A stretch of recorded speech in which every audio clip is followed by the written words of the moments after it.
It's the Tuesday Top 10. We're going to look at the top 10 debut games for prospects in 2022. You are Locked On MLB Prospects, part of the Locked On Podcast Network, your team every day.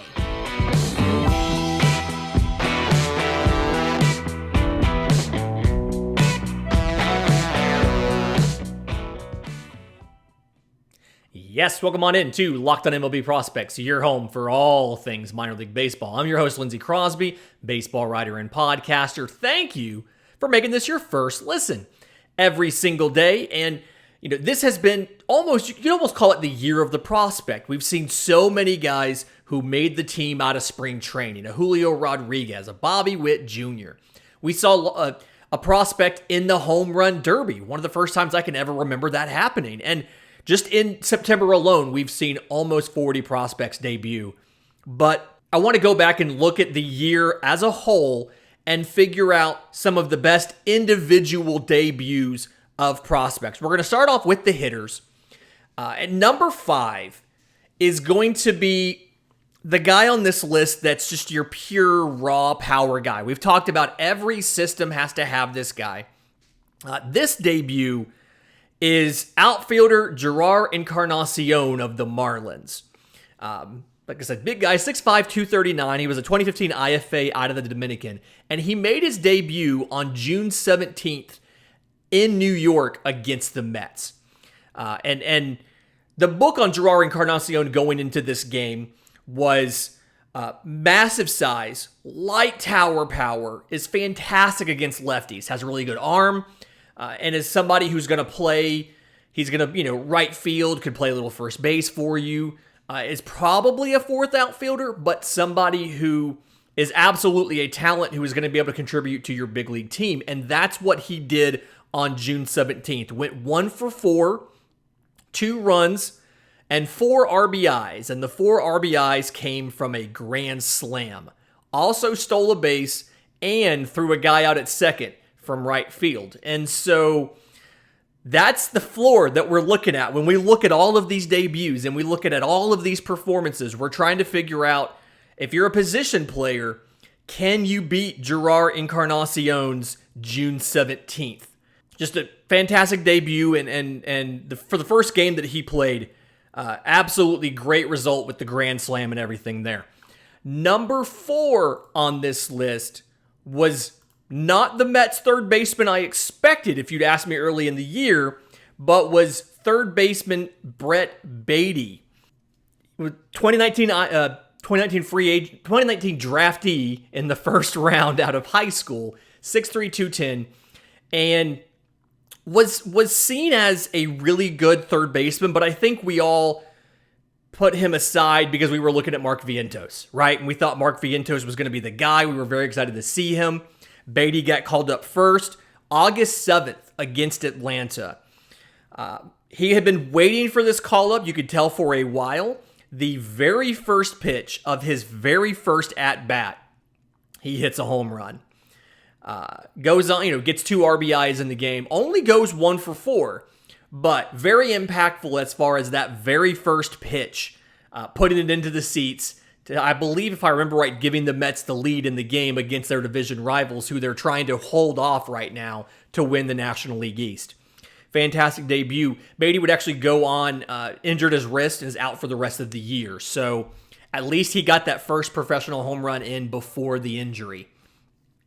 Number 3, speaking of who the Mets were playing that day, number 3 was on August 10th versus Boston at home.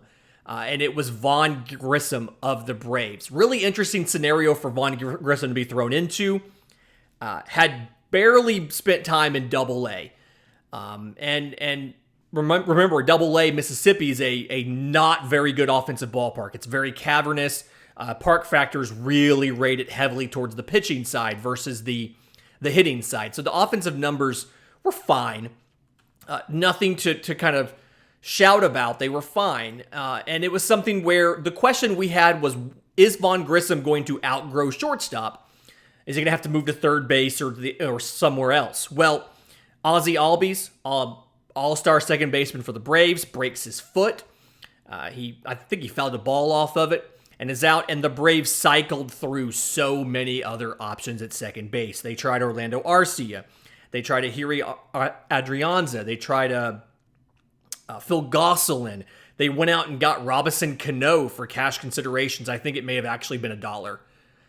That didn't work out. And so finally they called up Vaughn Grissom, hoping to repeat the magic you had of Michael Harris coming up after just a little bit of time in Double-A and looking fantastic at the big league level. And Vaughn Grissom absolutely did. That very first game, thrust in at second base, had never played second base in professional baseball to that point. Vaughn Grissom goes 2 for 4, hits a home run, gets 2 RBIs, steals a base, and then partnering with Dansby Swanson, turns 2 double plays in the game. So calling that the number 3 individual prospect debut games of 2022. And when you look at it, it's something where he came in unfamiliar position with the position change, right? Defensively looked good, produced offensively. Number 2 was a little bit different as far as positions go because it's a guy that plays a lot of them. The Cincinnati Reds don't have a ton to play for this season. A lot of the preseason over-unders on wins. As we stand right now, if they won every single game to finish the season, they still wouldn't hit that number. It's kind of been a lost season for the Reds. But they've gotten a lot of young players a chance to play. They've accumulated a lot of talent. We've got to watch Elly De La Cruz. And in a deal with the deadline with the Twins, they got Spencer Steer. Spencer Steer had the chance to make his debut September 2nd at home versus Colorado. I believe he may have been playing third base that day. I can't quite remember because he plays just about everything in the infield. He can play all 4 positions in the infield. He'd probably catch and look decent at it if you asked him to. I don't think he's ever done it. But Spencer Steer in his debut September 2nd versus Colorado. 2 for 2 with a home run, 2 walks, and most notably, the game-winning run to win the game for the Reds. Not something that's happened a ton for Cincinnati this year. There is a lot of talent in this system. This is a team that's going to have better seasons than this year. But Spencer Steer gave them something to be excited about on September 2nd. And the number 1 position player debut game for 2022 was actually outfielder James Outman of the Dodgers. Drafted in 2021 in the 7th round. Drafted in 2018 in the 7th round. 6'3", 215. Got a chance to come up over the summer. July 31st, they were at Colorado. He got a couple games in the outfield. He played both left and right in that series. But in that first game, and I know it's in Colorado, but still, 3 for 4, a double, a home run, and 3 RBIs as a triple away from the cycle. And if I remember right, had a foul ball that looked for a minute like it was going to land in the corner and may have gotten that triple. So 3 for 4, really looks incredibly fast. He's one of those guys. He played football in high school, chose to focus on baseball in college. Looks like he could still play football, has the size and the speed. Is a guy that now that you are losing Joey Gallo, you are probably non-tendering Cody Bellinger. You've got multiple options. James Outman is absolutely a guy who should be able to play a role at the big league level for the Los Angeles Dodgers, and thankfully he had a good debut in that 3 games to build off of. In just a minute, I want to get into some of the top pitching debuts. There's been some rather well-regarded pitchers come up and make a significant impact this season. But first, today's episode is brought to you by our friends at LinkedIn. These days, every new potential hire can feel like a high-stakes wager for your small business. You want to be 100% certain that you have access to the best qualified candidates available. That's why you have to check out LinkedIn Jobs. LinkedIn Jobs helps find the right people for your team faster and for free. You go onto the website, you create a free job post in minutes. You can put in all of the criteria, you can put in all the qualifications, simple tools like screening questions make it easy to focus on candidates with just the right skills and experience so you can quickly prioritize who you'd like to interview and hire. I went through this process recently. It was very simple. You go in, It shows you what the qualifications are. You can upload it saves your resume. It saves your answers to all of the qualification questions. So if you're applying for multiple jobs in the same industry and the questions are similar, it already has your answers in there. You go in there. I had numerous businesses reach out to me that first day after the application, went through different interviews with different companies, had an offer within a week, signed the contract, and I start working the next week. So that is why small businesses rate LinkedIn Jobs number one at delivering quality hires versus leading competitors. LinkedIn Jobs just helps you find the qualified candidates you want to talk to faster. Post your job for free at linkedin.com/lockedonmlb. That's linkedin.com/lockedonmlb to post your job for free. Terms and conditions do apply. Okay, so top 5 pitching debuts of the year. First one, and it's a guy that actually went on to do some fantastic things this season, but also struggled a little bit. May 13th against the Oakland Athletics in Oakland, Chase Silseth debuted for the Angels. 6', 217, 2021 11th rounder out of Arizona. Was the first player from this draft class to get called up. Spent 15 games in Double-A in 2022, 2.28 ERA in 83 innings with 110 strikeouts to 27 walks. Comes up the big league level, looks very good. That very first game against Oakland, 6 innings, 1 hit, no runs, 2 walks, 4 strikeouts. Angels get the win. He throws 81 pitches, 52 of those are strikes. Like I said, just looks absolutely fantastic while doing it. And a guy who, went on to do some pretty cool things at the big league level to have a decent year, has gone back and forth between the minors and the majors, scuffled a little bit, got injured a little bit, only made 3 starts in July, but had some pretty good starts at the big league level and is definitely a piece for the Angels to build off of as they try to get Shohei Ohtani and Mike Trout into the playoffs. Right behind them, number 4, Hunter Brown of the Astros, September 5th, at home versus the Rangers. He goes 6 innings with 3 hits, no runs, 1 walk, and 5 strikeouts. In case you can't tell from these first 2 guys, if you allowed an earned run, you're not going to be in this list. That's how good some of these prospect debuts are. We've been burned so much by pitching prospects. And Hunter Brown is a guy that, we saw him a top 10 prospect. We saw him as one of the best fastballs in the system. I think right now he's probably the best fastball and the best curveball in the system. But it took him a while to get here. It was drafted in 2019 in the 5th round out of college, out of Wayne State. So he's already, he's 23 right now. He's made 2 starts at the big league level. Absolutely looks like a guy that can help them down the stretch run as they've tried to they've worked around, Verlander's been nicked up a little bit. They've been working around. They've got a good foundation with Christian Javier and Valdez on this incredibly long quality start streak.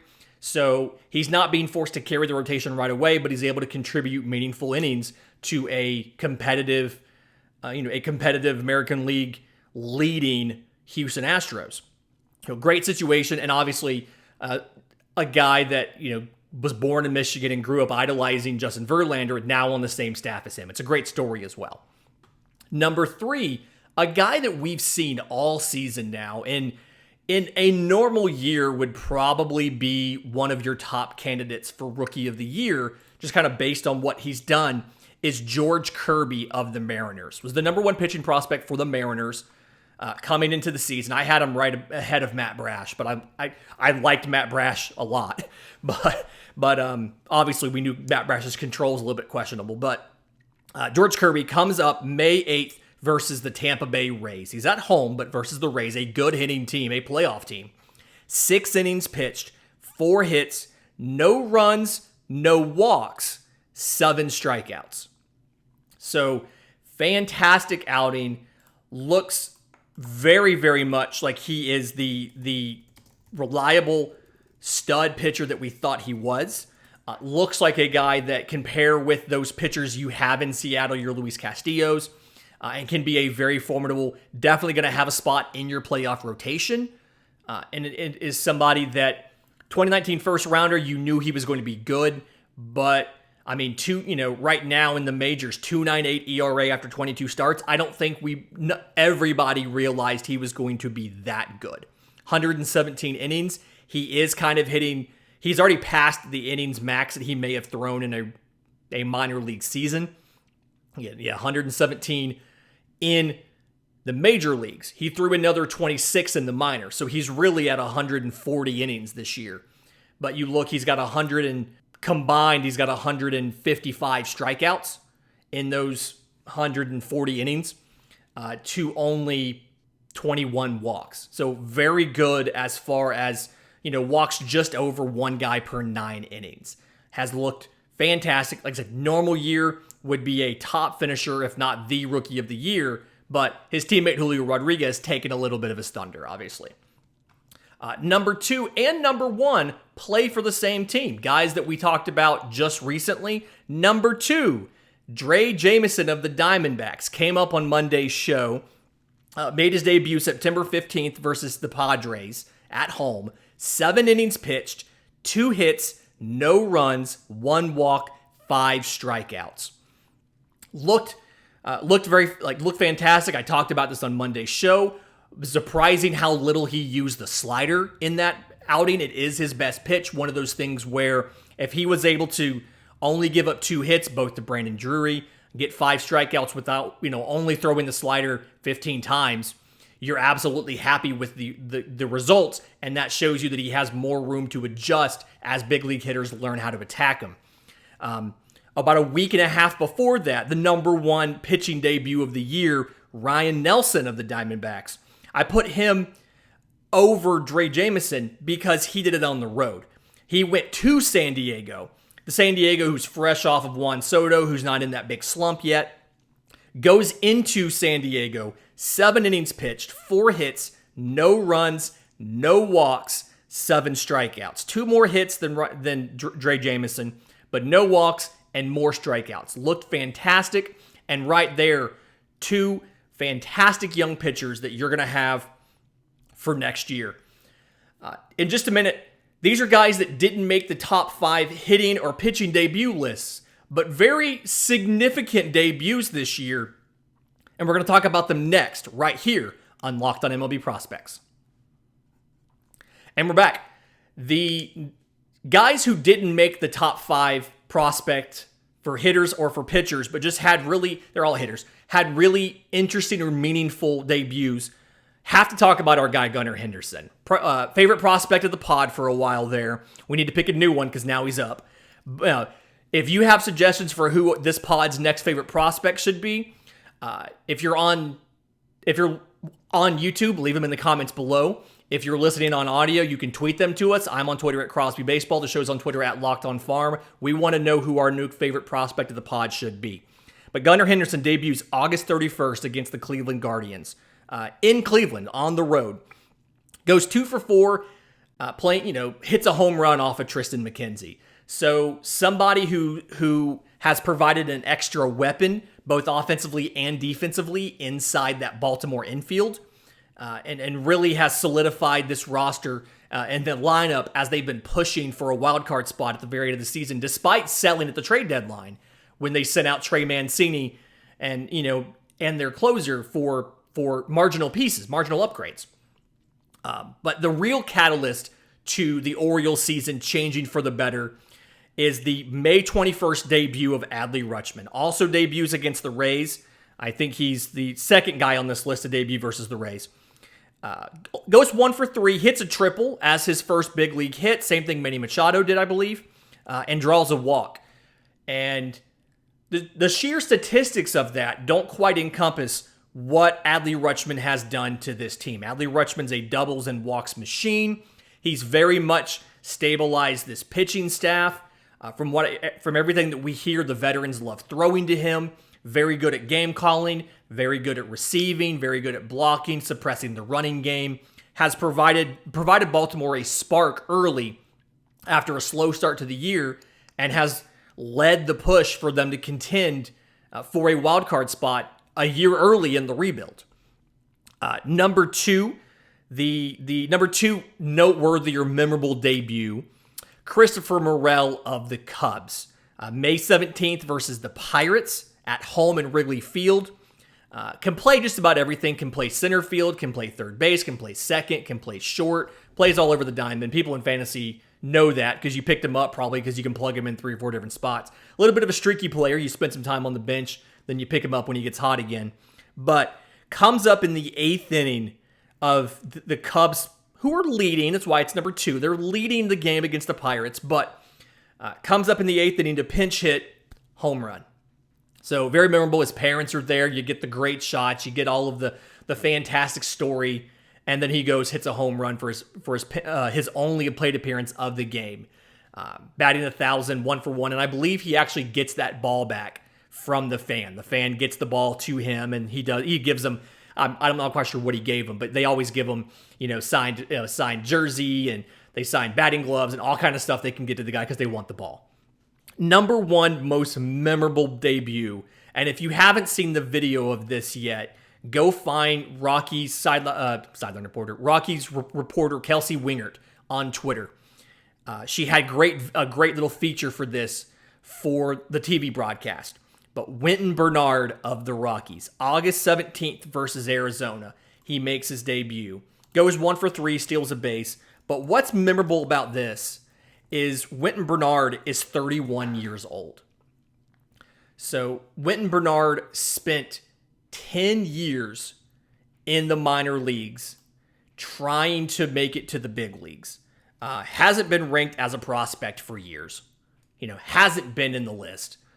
Hasn't been a guy that they were counting on, but just never gave up. They through different connections that he had and people that he had come to know, developed relationships with a lot of people in the game. Ken Griffey Jr., just a lot of former coaches, former players, current coaches, and things like that. Finally gets his chance to debut at 31 years old. His mama's there. It's a great story.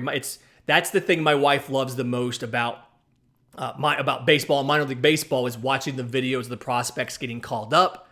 It's always exciting to see them get the news, and teams have been getting better and better about finding creative ways to break that news. Well, Wynton Bernard, you got to watch him get on FaceTime and call his mama and tell his mama, like, we made it. I'm going to the big leagues. The whole family comes there. He gets a hit in his first game, steals a base, does all of the stuff that that he promised them he could do 10 years ago when he first got drafted in the 35th round by the Padres in 2012. Fantastic story. Absolutely love it. Great week this week. Lots of fun stuff coming up. We've got a show about two-way players. Maybe we're looking for the next Shohei Ohtani. We've got a great crossover coming, another Farm Friday. If you made it this far on YouTube, do us a favor, go ahead and subscribe. It really does help the show a ton as far as discovery. If you're on audio, go out to your preferred podcast platform, leave us a review.